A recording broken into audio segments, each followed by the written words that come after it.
Association and its constituency, and questions were offered, and 10 were chosen for today. Each one of the candidates had the questions prior to today's forum. And what we'll do is we'll read the question, and because we are great Southerners of great heritage, and because chivalry is not dead, we will start with ladies first today, and start with Ms. Tyler. And the rules of the engagement today will be that the first question will be asked, Ms. Tyler. You'll have 2 minutes to respond to that question, and someone will show you a sign when you have 30 seconds left to let you know your time is running out. And then when she concludes, Ms. Williams, you'll have the opportunity for a 2-minute rebuttal. We will alternate, beginning with Ms. Tyler, and then secondly with Mr. Williams, and we will follow accordingly through our 10 questions. When all the questions are answered, each candidate will be given an additional 2 minutes to comment on any of the previous questions or make closing remarks. And that does not intimidate me that the lights have gone out, because we are still ready to go.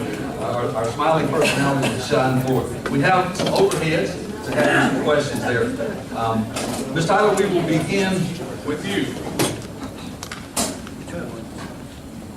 How community physically represents itself or presents itself is important when a company considers Shreveport or any community for a new facility. How would you fund and enforce property standards in Shreveport? Thank you so much. I first would like to say thank you to the North Shreveport Business Association for giving us this opportunity. To get right to the question, I will streamline, and that is my plan. I will streamline the process that's already in place with the reporting of complaints with enforcement of the property standards. And I will actually fund this particular project and initiative with the funds acquired from the property standards enforcement.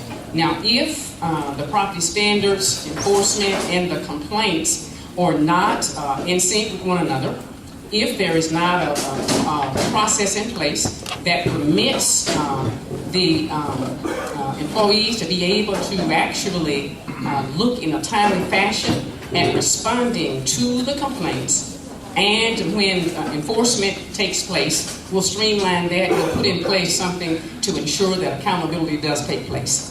Thank you. Mr. Williams.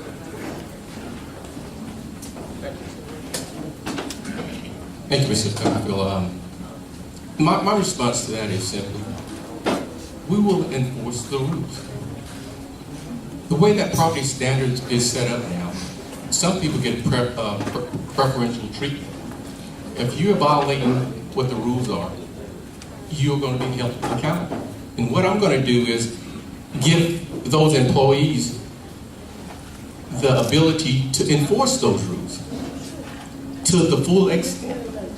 Right now, they actually have what we call their self-generating funds. Those funds are plenty. All we have to do is enforce the rule to everyone. We have to make this city a cleaner place. And that's by cleaning up the city of Shreveport and enforcing the rules. Thank you. Thank you. Mr. Williams, we'll begin question 2 with you. Many cities are implementing new programs to become more customer service friendly and attract new industry. Name something specific that you would change to make doing business in Shreveport more appealing to its customers. Let me stand up on this one, because this is something that I really like. You see these scissors? When I go to City Hall, I'm cutting the red tape. There's too much red tape that's involved in a city, in company coming here to do business. They're coming here. We need to welcome them. We need to do whatever we can to make sure that they get the help that they need. A 311 system. I've been talking about that since I've announced.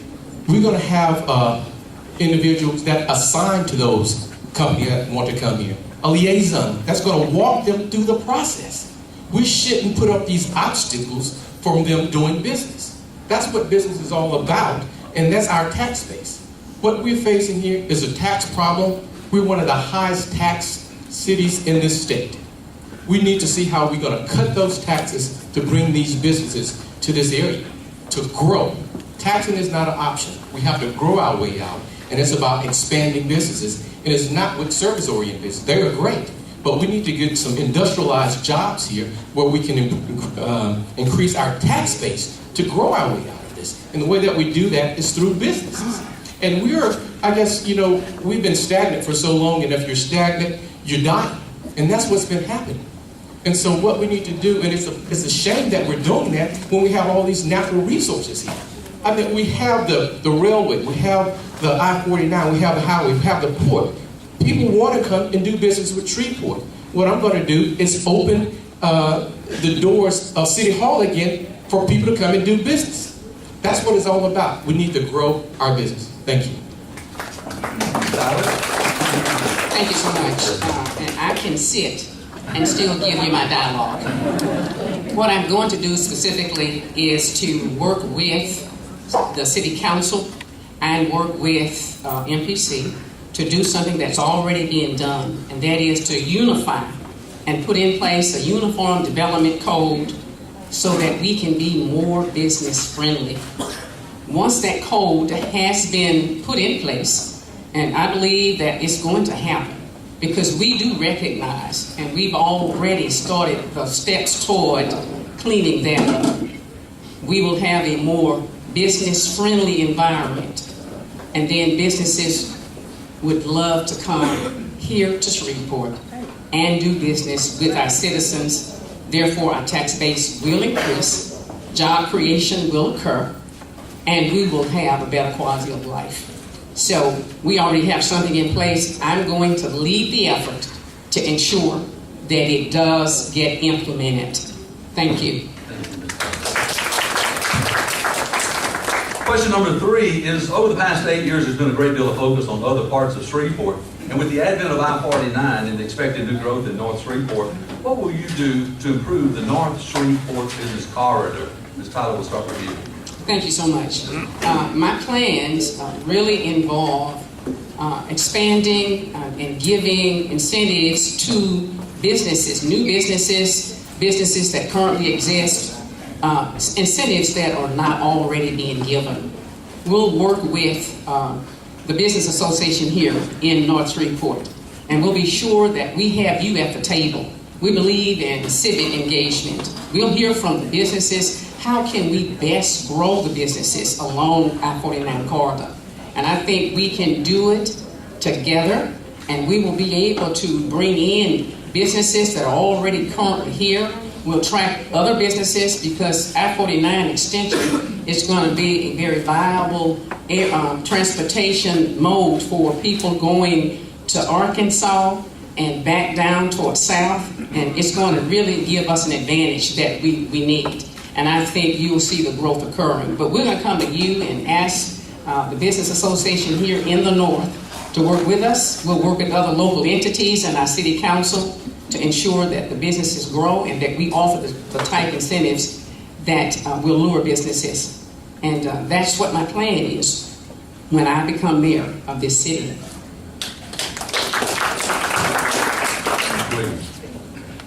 I'm going to stand up because I feel more close at home. So when I'm standing up, and I am home. This is where I'm from. I-49 is too important to the city. With the advent of the announcement of Walmart, it has already started. It's going to grow. And, as the saying that said, it's a sad dog that don't wag his own tail. This is home for me. You're going to see a big difference in this area. I-49 will attract so many businesses, but the city has to implement the infrastructure, provide the infrastructure for that. They can't grow if we don't have the infrastructure. And so we have to put the tax dollars in place to make sure that the infrastructure is in place. We can go threefold once we do that. And so that's my plan, to make sure that the dollars are in place to put the infrastructure for the growth of these businesses. Question number 4, Mr. Williams, we'll begin with you. What specific plans do you have for increasing business and residential opportunities in downtown Shreveport? My plans are already in place. It's to work with industry. I've already started this. And I have a great insight on this because I was one of the first to actually live downtown and put a business downtown. So I understand this. It's utterly important. I'm going to work with the Commons Industry Initiative. because they're doing some great things with the arts. That's how we grow the business down there. With walking around, mingling, that's what creates a downtown environment. And with that happening, it looks like we're doing something. And that's when businesses would be interested in investing. There are too many boarded up buildings downtown. I passed a bill to actually get these adjudicated properties back on the road. We have to enforce those things. Work with our businesses that are interested in coming down. Again, this is something that I'm not going to say that I'm going to try and do. I'm already doing it. Working with the parish commission that have already started these initiatives. It's about working together, working with DDA, working with SHRAC. They understand what needs to be done, but all they need is support. And that, as the next mayor of Shreveport, I'm going to support them with all those initiatives because it's about working together. It's not about me just putting my vision in place, but it's about what the vision out there of everyone is, because we're all in this thing together. It's not about me, but it's about us and the businesses that are in the city. So that's what I'm going to do.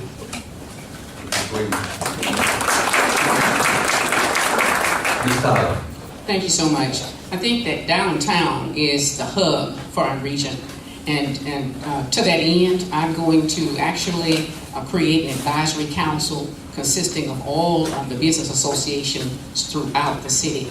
We'll work with the Chamber of Commerce. We'll work with downtown development. We'll work with all of the other entities that have a vested interest in making sure that our downtown is vibrant and that businesses can locate there.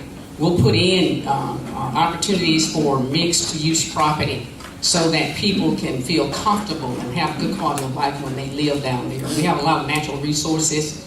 Our cultural opportunities are fantastic there.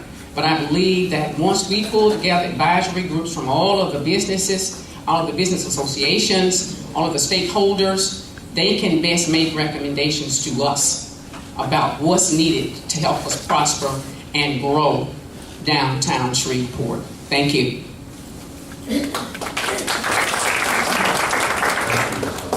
Question number 5, Ms. Tyler, we'll begin with you. Given the current poor financial condition of the city of Shreveport, you as mayor may have to implement several unpopular programs in order to place the city back on a financial stable ground. This could result in you being a one-term mayor. Tell us what what sacrifices you're willing to make for the citizens of Shreveport. Okay, thank you so much. And that question, am I willing to make the sacrifice for the citizens of Shreveport, even if it means being a one-term mayor? Yes, the answer is definitely yes. And of course, I'm accustomed to making those tough decisions and putting in programs that I know are effective and efficient.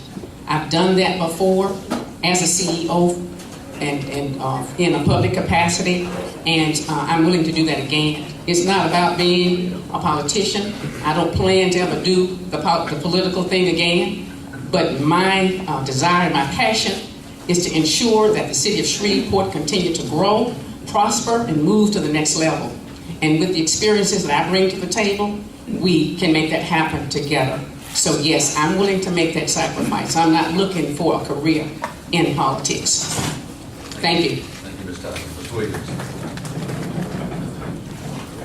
It didn't take 200 conversations before I decided to make this position. It's too serious. We have to realize where we are, the condition of the city. I've already stated, there's no doubt in my mind that I'm going to make the hard decision. That's what leaders do. They don't pander. They make the hard decisions. And I've stated those things. And when I get into office, that's what I'm going to do. Because we have to. We have no choice. We are in a critical state in the city of Shreveport. And we have to make those hard decisions. There's a statement said, the best thing to do is the right thing. The next best thing is the wrong thing. The worst thing that you could do is to do nothing. That's what has been happening. I'm going to change that. Thank you so much.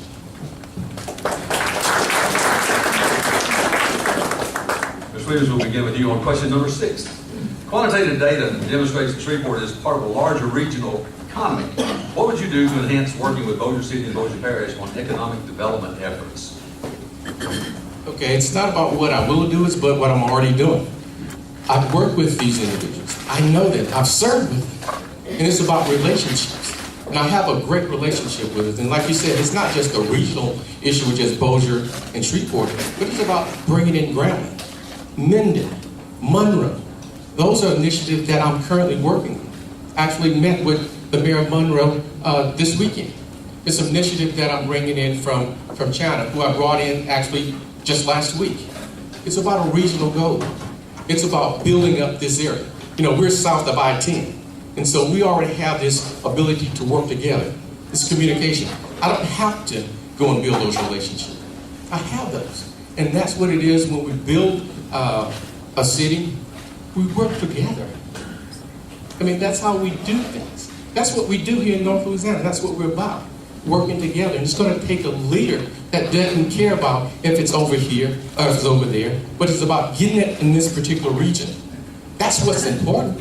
And I don't have to go out and build those relationships because I have established those.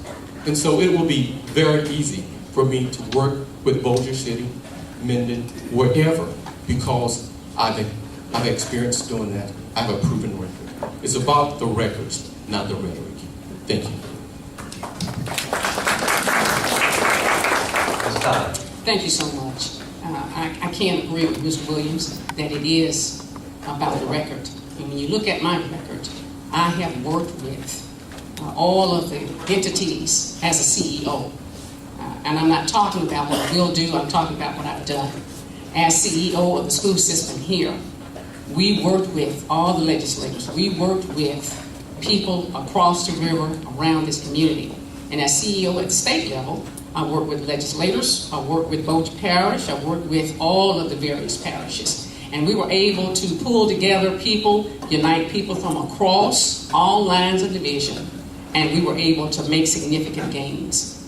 And I can tell you that through the North Louisiana Economic Partnership, we've already gone to a presentation on that from that particular organization.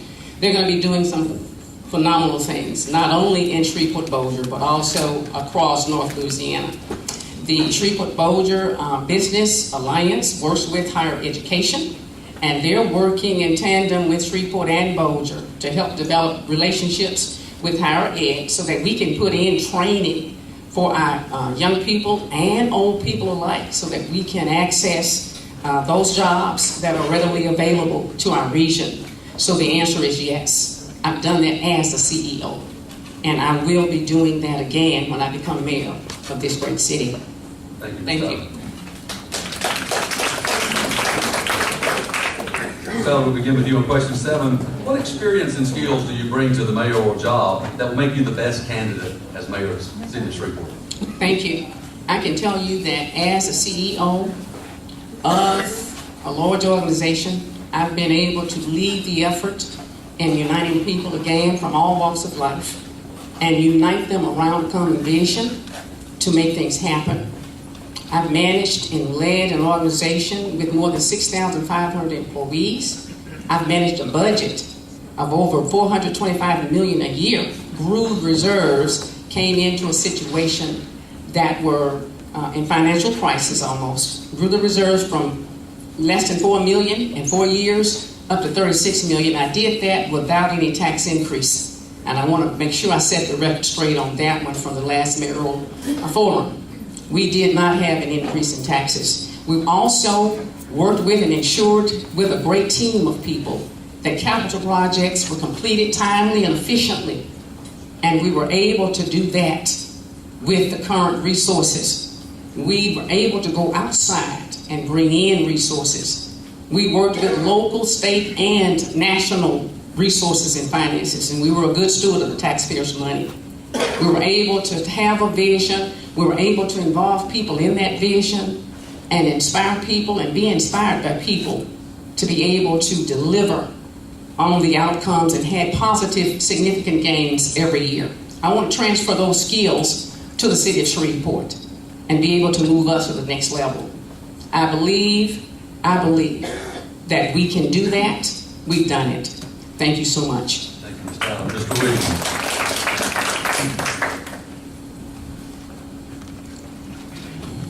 As a state representative, I approved the budget that Ms. Taller's talking about as her executive. It's not about being executive. It's about leadership, period. Leadership.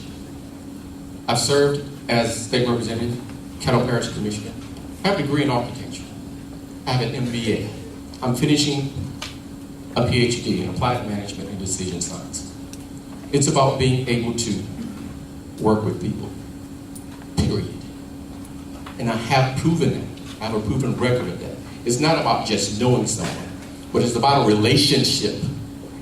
You can get introduced by anybody, but it's about being able to get past that gatekeeper. I'm able to do that. It's already proven. I can call the Senate President. I can call the Speaker of the House. I can call the Chairman of Appropriations. I serve as Vice Chair now of Ways and Means. All of those things I've done. I'm the best candidate to be the next mayor of Shreveport. There's a saying said by Bear Goldwater. In your heart, you know I'm right. Thank you. All right.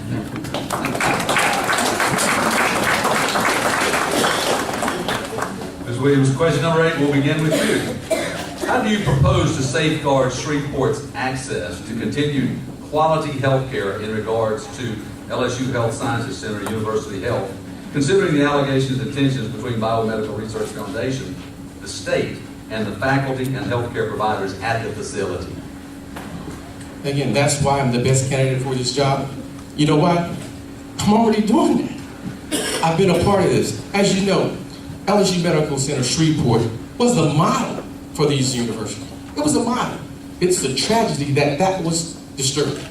But we are where we are now.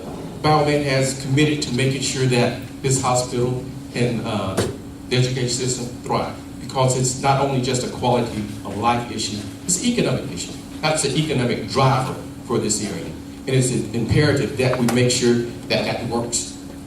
It's going to work. I've already had an update on that just recently about the talks on those things. I can go in and communicate with those. I don't have to build those relationships, people.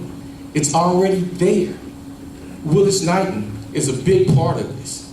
We are a healthcare hub in this area. It's too important for Willis Knighton with that hospital there.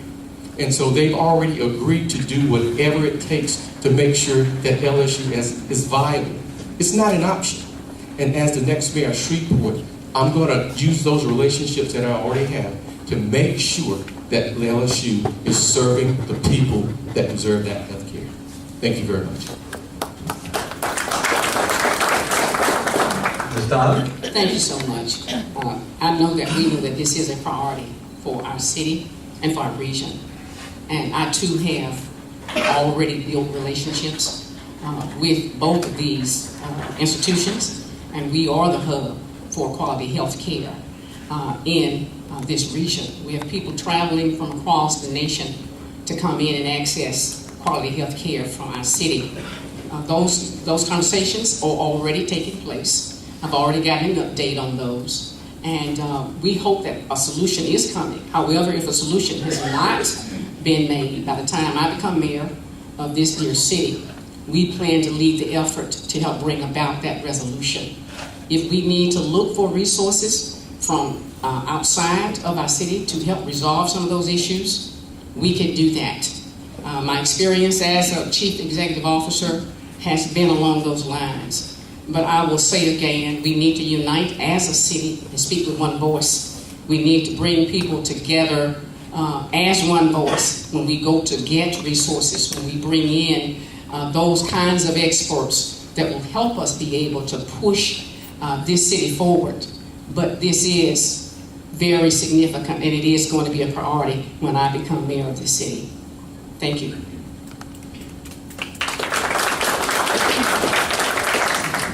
Question number 9, Ms. Tyler, we'll start with you. If you're elected mayor and have the power to make a great change, but can only change one thing in your term, tell us what that one thing would be. Well, if I had to change one thing, and I hope I can change a lot more than one thing, but if I have to change one thing, I think self-image of who we are as Shreveporters and being able to create a financial stability. I bring to the table the experience to be able to do that. And once we're able to create financial stability in our city, then we'll be able to grow economically. We'll be able to unify efforts and grow small businesses, enhance large businesses, and attract new businesses to our area. But the one thing I would do is to work on our self-image and also create financial stability. Thank you. Thank you. Mr. Williams. If I had a magic wand, I'd be like Oprah. You get a business, you get a business, you get a business. But that's not the case. The one thing is the main thing, the finances. What I'm going to do, look to see how we could cut our taxes, streamline government, and work to get our educational system the best that it can be. Those things hinge on the growth of Shreveport. Again, we're in a place that it doesn't make sense that we're dying standing still. With the natural resources that we have, it doesn't make sense.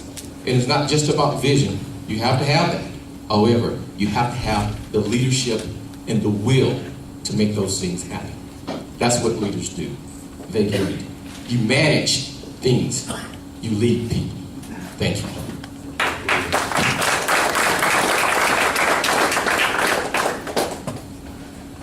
Our final question for the day, Mr. Williams, we'll begin with you. From your perspective, what is the most pressing issue for the city of Shreveport?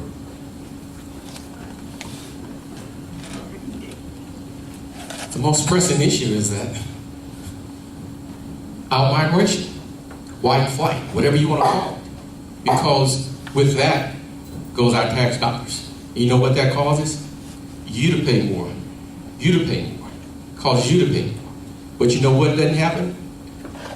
The length of the streets that need pavement, that doesn't change. The sewer that you need replaced, that doesn't change. The garbage, you need that picked up, that doesn't change. But the tax base does. And again, we can't tax our way out of this, people. We have to grow our way out. And it's about the perception that we have here in Shreveport. There's blight all over the place. I love what Shreveport is doing about the cleanup of this corridor. We have to clean it up first.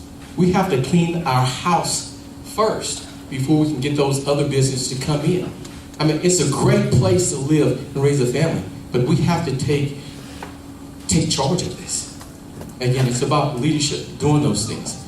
This corridor alone, I mean, this was one of the first industrialized communities in the city. We need to revitalize that. And as your next mayor, this will be a priority for me. Put green spaces here. Have the perception that this is a good place to live. Right now, we're not getting those things. And we have to acknowledge those. I have. The question is, have you? Thank you, Mr. Williams. Ms. Tyler. Thank you so much. To answer the question, what's the most pressing issue for the city of Shreveport? I truly believe it is the financial status. Once we're able to create financial stability, we'll be able to get all of these other things done. Excuse me. And I will go into the office as your new mayor and create that financial stability. We'll be able to move ahead once we've been able to do that. Without stability in your finances, you're not going to be able to do anything else. There is a lot of need that we have. And a great leader, the difference between a good leader and a great leader is one that knows how to get the job done, one that has the experience of doing it, one who has a proven record, one who can manage well. Without the management piece, you don't get things done. But the most pressing issue, to answer the question, and I'm accustomed to answering the question, is creating financial stability for the city of Shreveport. Thank you so much. And this concludes our forum for today, so we want to say thank you to our participating candidates, Ms. Ollie Tyler, Mr. Patrick Williams. Thank you so very much for participating today.